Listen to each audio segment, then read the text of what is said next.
Pinugutan ng ulo ang isang 12 taong gulang na babae sa Toledo City sa Cebu. Natagpuan ang biktima na nakatali sa puno sa may bulubunduking lugar.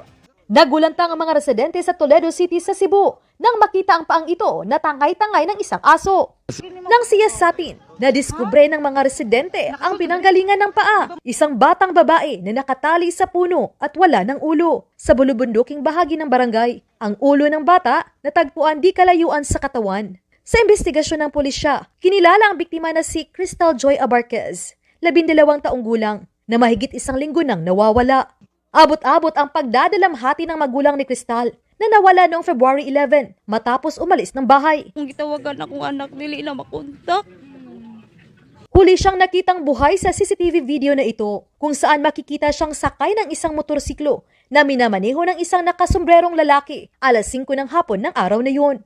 Matapos madiskubre ang katawan ng biktima, ilang saksi ang lumutang at itinuro ang suspect sa krimen na agad inaresto. Lumalabas na second cousin pala ni Crystal ang suspect na nag-alok pa raw na tumulong sa paghahanap sa biktima. Todo tanggi naman sa paratang ang suspect. Wala mo ko, hindi. Ako may pakuano mo may ibang sa bata pa to.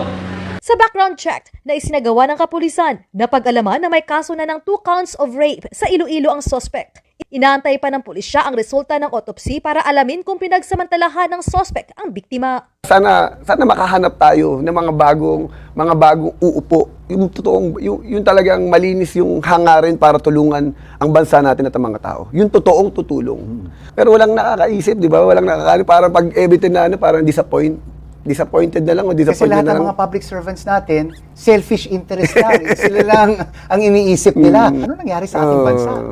Sayang, no? Nanginayang ako sa atin, sa mga Pilipino. Dito sa sarili nating bansa, parang walang pag-asa. Wala akong nakikitang future. Kasi ngayon, honestly, nanonood tayo, hindi ko alam kung ano mangyayari. Kung may mangyayari ba. Ngayon lang ako nakarinig ng hindi pumapasok pero sumisweldo.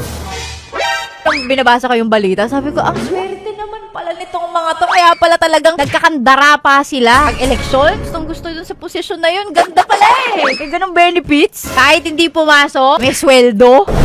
Nakakita ng ganun.